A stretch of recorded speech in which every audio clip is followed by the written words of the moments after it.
What is up, everybody? It is Life's Apprentice, and today is an amazing day for me, exciting. Not only do I get my new Eastonmade splitter here, I get to spend some time and film some videos with Chris at In the Woodyard. He has a YouTube channel. If you guys haven't seen it, you got to check it out. I'll leave a link to all of his YouTube down in the description. And we're going to have some fun today, film a few videos, and yeah, play with some wood.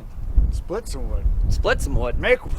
So this is Justin. He has a YouTube channel, and you watch my channel also. I do. And he bought an Eastonmade Ultra. And why did you buy an Eastonmade Ultra? I did. Well, I did a lot of research. I was looking to get into the firewood business, and I have a splitter. It's slow. It'll go through just about anything, but I was really looking for something that would pick up my production, my speed, and I think the Eastonmade was definitely the way to go. I did a lot of research. It was between Wolfridge and Eastonmade. Price, it's affordable. You can tell how well they're built. And you're one of the main reasons why I bought the Eastonmade. Well, I've been told by at least a dozen other guys that they bought the Eastonmade product because they watch my channel, because I've shown this one, I've shown Tony's 1222, the Axis, so I've had other Eastonmade products on it, and the Wolfridge are great, and there's a lot of other wood splitters out there that are nice, but for the money you really can't beat this. I mean, no. It runs great, it splits great, you can produce a lot of wood fast, and they hold their value. Yeah. Everybody wants them. And it's not big and bulky. That was another thing. Like, I wanted something, I know you like yours because you're able to, you can maneuver it by hand for the most part. Yeah, within it's reason. It's not like I'm going to drag it all around here. I mean, I have a little hand dolly I can use now. Plus, I got my tractor now. But when it's soft, you can't always do that. But I can muscle it around a wood pile. You know, if I've got a pile of wood here and I get this end split and everything else is over there, I can just kind of inch it over there, and you can move it around pretty easily. And especially if you put the tongue on it, it's pretty easy. And the little hand dolly I got, you know, it's for moving boats and stuff, one of those little jacks. I've seen it. Works great. Yeah, it works great. So, you can move it around. I do have the Honda engine. You got the Vanguard, so we'll have to kind of talk about the differences there. I mean, I think they'll be similar. Yeah, I know a lot of guys like the Vanguards. I know they run great. I think the guys that I've talked to that have them, they say there's really no difference. So. Yeah. My other splitter actually has a Vanguard motor on it, and it might even be the same one, but I think mine's a little smaller on my other one. But so far, so good. I've had no issues with it. So now with your splitter you got now, you said you can do about a face cord note. Yep. If I'm doing really big wood, maybe a little less, but if I'm doing, maybe 20-inch rounds or smaller, I can do about a face cord an hour, and then that doesn't include cutting it. Right. Bucking the wood and stacking, but about a face cord an hour. You'll triple that. I can do 3 face cords an hour if you're right by the wood and it's wood that is not too big. The big wood slows you down. I always tell people, big wood is nice, you get a lot of wood from it, but it's slower. It's just slower, it just is. But by using this machine, you can split stuff that's pretty big. You go up to 20-inch stuff just fine with it. And with that 4-way wedge, you're producing 4 pieces at a time most of the time. I really like their stuff a lot. I was willing to wait. I had to wait a year. And they told me that I wasn't going to get it until this September. So originally, you're way ahead of schedule. Yeah, way ahead of schedule, but everyone was having the same problems. They were having problems getting steel. They were having problems with labor, shutdowns because of COVID, all that kind of stuff. So, it wasn't completely Eastonmade's fault. And every other splitter manufacturer in the world was having similar problems. So you were going to have to wait for a good quality splitter. You were going to have to wait no matter what. And I went with Eastonmade. Hopefully it was worth the wait. Well, let me show you some of the features on it. So let's do a little tour of the machine. Let's do that. So now, we were just talking, and we thought this was worth talking about for you guys to hear, because this is kind of the evolution of where we're at with why we bought what we did. I first started with a box store splitter, and I was like $900, and it was slow, and that was before the Glacier even. I split 600 face cords with that splitter. I had it about a year and a half, and I wanted to get something that was just a little stronger, so I upgraded to if it was a 22 ton, I went to like a 27 ton, and I knew it was starting to get kind of wore out, and I knew I could still get some money for it, so I spent $900 on it, and I sold it for $650. So what, $250. I split 600 face cords of wood. That's a pretty good deal. And then I bought my other one, and it was the Glacier that a lot of you have seen. And I split 1,000 face cords with that splitter, basically wore it out. I paid $1,100 for it. It's still sitting over there. I got to sell it someday. But I probably there's nothing wrong with it other than doing some repairs on the rail. And I probably could still get $400 or $500 for it. For sure. But it was slow. And that's what we were just talking about. Speed. Speed is everything. The speed of the splitter being, like you said, 20 seconds in the wintertime sometimes. Yeah, I mean, when it's 5 degrees, it's probably 20 seconds. And when it's warmer out, you know, it might be 12 and that's seconds or something. perfectly acceptable if you're splitting your own wood. Yes. For personal use, and you're doing it for enjoyment, and you're out there to enjoy the day and split a few times a year. Right. But if you want to do any kind of production and actually sell some wood, time is money. Right. And say, like for me, for example, it's not, and I don't really plan on it being my job. I want to do it and make a little extra Side income. money. Right. That's what I side said, money. yeah. I feel like if it became my job, doing everything by hand, and the hands, you know, even with a nice splitter, I don't think it'd be very enjoyable at that point if I was doing it 8-10 hours a day. So my goal is, say I have 200 hours a year to split wood. In those 200 hours, I want to be able to do double or triple the production. Exactly. Therefore, I can double or triple the money that I make, which will justify the cost of this machine versus my other one. Right. Say if I can only do a cord an hour, a face cord an hour with my other machine, and I'm doing 100 hours a year, that's 100 face cords. Well, if this one I can do 3, that's 300 face cords I can do in the same amount of time. All comes down to math. Yep. And it's simple math, and those extra few hundred face cords will easily pay for this. Right, right. And that's what a lot of people don't realize is you've got to do math.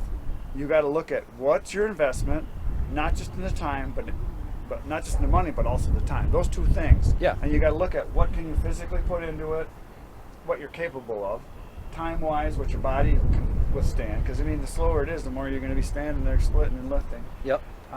That's the other thing of an upgrade to something bigger than this is if you get a log lift, if you get something with a elevator on it, you know, so you can get rid of the wood. You know, there's all those levels of where you can go with how big you can get and what you can afford. That's the other thing. And right. you can't justify spending a lot of money if you're not selling a lot of wood. Right. So I always tell people, build your customer base first before you do anything. Yeah. If you don't have customers, you don't have a business. Right. That's where I'm going to have to work, but I also need inventory. Yep, you because I can't have customers if I don't have inventory. So there's a fine line there. That's the unique thing about firewood, is you can't just cut it and sell it right away either. Right.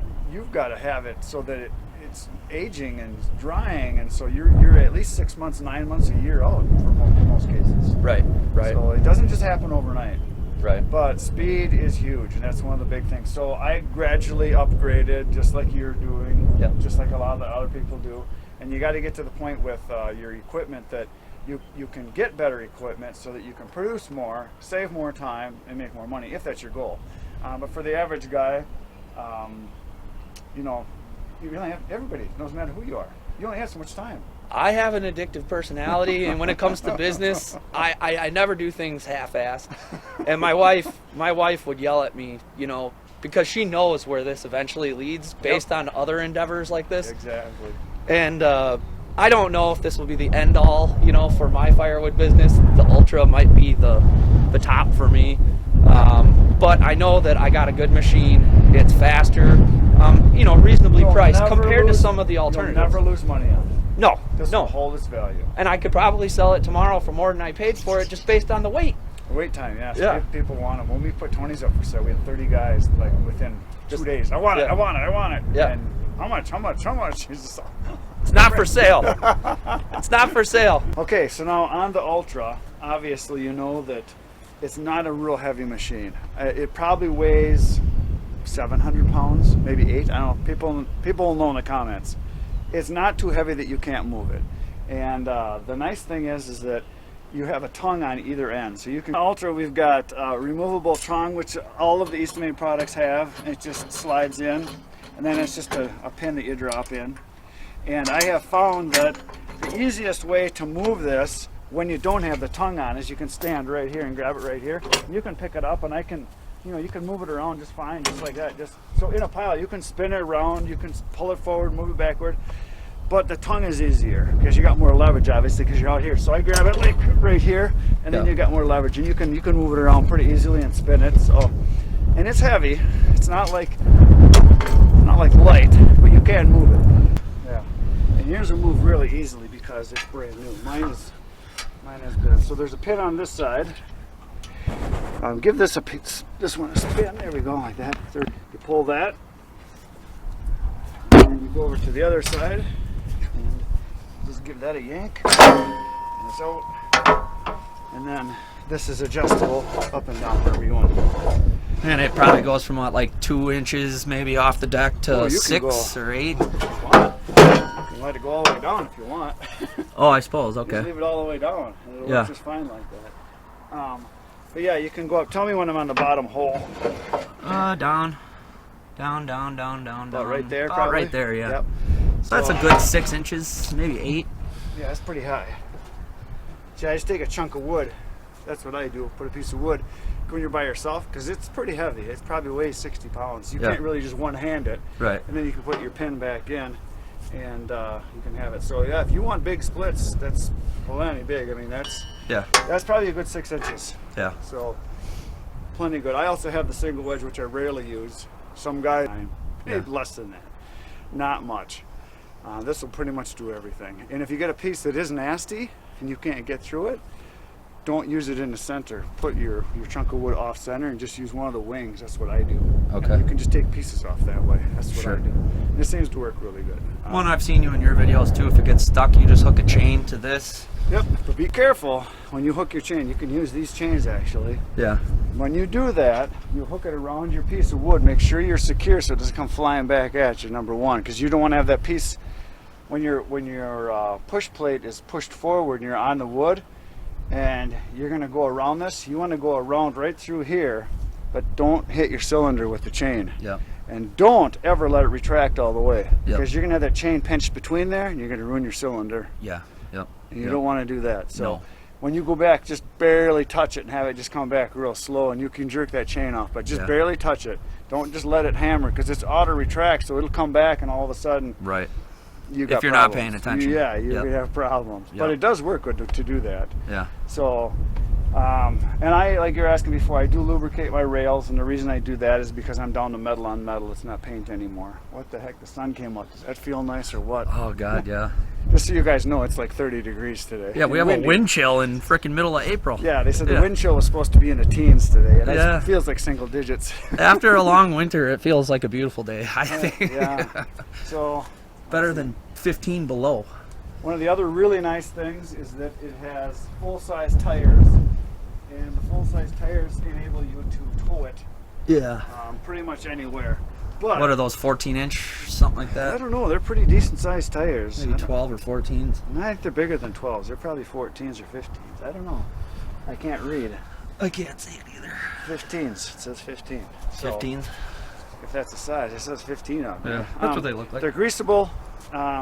It doesn't have suspension, so if you are towing it down the road, it will bounce. Oh, sure. So this is really not made to go much over 45, and I took my splitter up to my brother's up in the area. He lives up north. He never wants me to tell him where he lives. He lives up north. It's 3 hours away. Yeah. And I was going, 75, 80 miles an hour on the interstate. You don't want to be towing this thing. No. You hit bumps and it's all over the place. So I put it in the back of the truck and I pull it up there. Yeah. Plus, you can't see this thing back there. When you're towing, you back up. Good It's luck like a backing cement up. mixer. You can't Yeah. see it. Yeah. They turn so fast. So Yeah. just put it in the back of the truck or a trailer. It's the easiest way to do it. Yeah. Unless you've got a splitter that's got a suspension on it that has the leaves, or if it's got what's the other type of suspension? Can't think what it's called. People will tell us. Yeah. I think Is it torque tension or something? like torsion. Torsion, that's Torsion? it. It was torsion. Yeah. Yeah, the torsion suspension. If you were hauling it like maybe 10 miles down the country road or something And like that's that, what- no problem. Right, and that's what this is for Yeah. going from your house to the woods down to the neighbor's. It does have a gauge, which There's is a gauge nice. for temperature. Yep. On cold days, what's really nice is you put your leg up against this Stay warm. and stay warm. Yeah. And if you're on this side, you get the heat from the engine blowing on you, Yeah. so you get some extra heat that way. So in the summertime, if you're splitting with someone else, you want to be on that side because the hot spot's over here. Sure. Sure. So put your friend here, Yeah. and then you go over there in the summer, and then in Yeah. winter you go, but don't tell him why. Yeah, and he's sweating bullets and you're not. And, Exactly. Exactly. Yeah. And this is a 2-person machine. Oh, I You believe can't it. feed it fast enough. You Sure. just can't. It's as fast as you can go. So yeah, everything works good. The lever, this is the only thing I broke on mine. I broke my lever twice. And I think it was from being snapped back, because it snaps back when it does the auto retract. It actually slaps. So the threads broke here. I broke it twice, and then I went and I bought a bolt that was the same size, and I put the bolt on there, and I bought it fully threaded, and I put nuts all the way up to Yeah. give it extra strength. And somebody said, well, that's not going to make a difference. Well, I've been using it that way now for like a year, and I haven't broke it yet. So I remember it that video. It must have worked. Yeah. And it was a bolt. It was cheap. What, it so cost wasn't- $5? Something Well, like that. probably like $1. Yeah. Yeah, and some nuts. And you just put electrical tape over it or something? Yeah, I got. didn't you? Yeah, you'll see mine. I come with. Should be a little bigger, like a broom handle size. Well, or some guys say something. you should put like a tap handle on there, like a Oh. beer tap. Yeah. I think Shive has one. Exactly. Shive has a Miller Lite one. Yeah, I Yeah. remember seeing that too. So on the difference, like we said before, mine has the Honda engine. I like the fact you've got this guard on here. I don't have that. The reason I like this, and I wish I had this, is you can dry gloves on this. Because when I get my hands wet, I put them on the cylinder here to dry because it gets nice and hot. Right. But if you could put them right up on top of here and have them not burn, and get the heat from that, you could dry gloves off really nice with that. Sure. And one thing you do have to watch out for because of the auto return, and you saw this on Joe Premium Firewood. Yeah. He had a piece when the wedge or the push plate come forward, the piece of wood flipped over the top, got behind the push plate, and it auto retract back, and it smashed it. He broke all his lines and he had to get it replaced. So that's one Yeah. thing you got to watch for, is having a piece flop over the top. And I've had it happen a couple times, but I caught it. Sure. But I'm always watching for it because I saw his video and I learned from his mistakes. So he got sprayed with oil. It was not pretty. Oh, and that can burn the crap out Oh of you. yeah, yeah. If it's hot. So, yeah, you don't want to do that. The only other thing, this is a slight, I don't know, a design thing that I would change if I was doing this, and I've mentioned it before. When you're splitting a piece, well, that's holding that up, and if you get a piece here and you have another chunk coming through, as this piece right here that's already split, if it turns out on you and comes this direction, it'll wedge up against this and it catches right here. Yeah. And I've had them shoot up in the air, and I've had them Sure. shoot out. And now you'll see mine a little bit, we'll go over, mine are bent over. So what you want to do is really watch these pieces. If I was to design this, I would make this a 45, not a 90. You're saying a 45 like Yep. this way? Yep, because it would slide out on you then. It Okay. would still hold the pieces, but it would slide out. Right. Because stuff does jam in here, both sides. And we'll go over and I'll show you mine how that has happened. So that's something Sure. to watch out for. So now we're back to my splitter here, and as you can see, it's buried in a pile of hickory. The stuff that's done, the stuff that's not done. I got to get this done, and if somebody wanted to steal my splitter, they'd have to split all the wood to get it out. It's kind of a safety feature that when you put it in a pile, it's not going anywhere till it's done. So, Yeah. And it's also a motivator that it's here, and if I need it somewhere else, I got to get this wood split. Right. So that I split in one day, and this I'll split up. I don't know, today, tomorrow, whenever I'll get it done. There's 2-3 cords there. Full Yeah, cords? probably, yep. But we were mentioning before, this is the handle that I put on. It's just a bolt I put on there, and there's a bunch of nuts, and I put a piece of PVC right here, and I just taped it up so it's a softer, smoother handler. And I've had this on for a long time now. So, and the only other difference is I've got the Honda engine, and I don't have the protection on there that the Vanguard has, but it's essentially the same. Now you're going to notice your splitter wedge is real loose. You'll think, what the heck, something's not right. It should be tighter. See how that moves? That's what you want. If Yeah. it gets to where it's not moving, it's time to pull it off, because what happens is you get some debris down inside of there. It's windy. It is windy. It's very windy. Look at those trees. Yeah, they said 40-mile-an-hour winds yesterday and today. Yesterday was worse. Yeah. So yeah, you want to be able to have it move, so that you can get it out of there and raise it up and down. 'Cause I it remember can- that it can video get you stuck. had where you had a heck of a time getting Oh, that I left sucker it out. on. I left it on for like a year. Yeah. And it was just caked with debris and stuff. I got it off, but it just took some time. Yeah. So like, you know, every 10 cords or something like that, pull Well, it if you and notice, clean it. if you notice that if it's not wiggly anymore, Pull it. it's time to pull it up, and it might take you a while, up and down, lubricating it, and pounding it up, and yeah, it's just that. But it has to have some space there to move, so you can get it in and out. But Yeah. right in the front is where it'll jam up with goodies. It just jams up in there. And this is the thing I mentioned before. See how bent that is? That's just from wood. Because what happens is you'll have a piece. You have a piece that's laying here that might be like this, and you're not paying attention. Another piece will come in and it'll hit right here, and as this pushes over here, and then it comes up and out of there. But now it just slides out. But when it's at that 90, it can shoot out at you and it can get jammed in it where you can't get it out. Sure. So that's one thing I would do different. I would make this a 45 or something so that the wood can slide up and out. Right. Because all you needed to do is just hold it there, and a 45 would do the same as a 90. Right. But that's just me. The other thing that some people have mentioned, I guess some people are doing this, is they're putting extenders on their table. They're putting something that fits on here that you can put a tray, and you can make it go to either side, so you can actually drop it and you can have logs waiting for you. So if you're working with someone, they can keep feeding you, and you can just grab and they can just keep loading them on like a on deck type thing. Yeah. Which would be kind of nice, actually. But I've split with this, I don't know, 1,000 cords of wood now probably. I've had it a year and a half, year and 3/4. Probably more than that, because look at all the wood you got here. You've sold 1,000 cords in the last year and a half, and you got probably. It's definitely hundreds. But yeah, the Valtech valves that are on here, Eastonmade has proprietary something in there that no one else can have, which is awesome, and they work fantastic. Sure. Most everybody else is using Prince valves, but this Valtechs are really good. That's what they've got on there, and they work fantastic. The speed on this is amazing. What is the cycle time? It's like 6 seconds? Like 4. Is it 4? You'll see. It's fast. Okay. When you see it in real life, it's like, geez. Especially if you're used to a glacier like mine, where it was like, you know, about a year. Yeah. I have to be way more mindful of my fingers. Yes.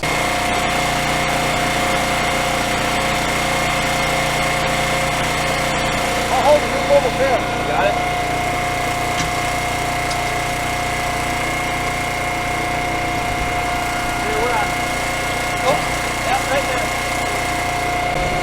Is that about where you usually keep yours? Depends on the wood, but yeah, that looks good. But this would be about perfect for this piece, right?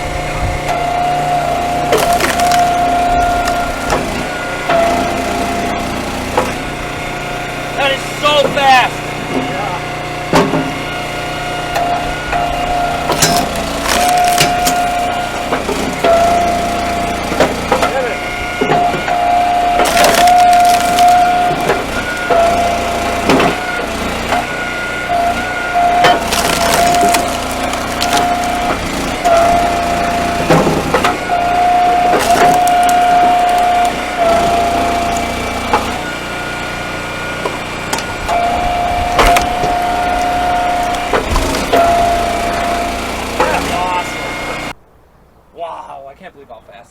I told you. That's scary fast. When you see it in person, the Compared first to time what I'm used to. you're using it, it's like, oh my, I'm gonna lose my hands. That's gonna take some getting used to for sure. Your other splitter, you will hate.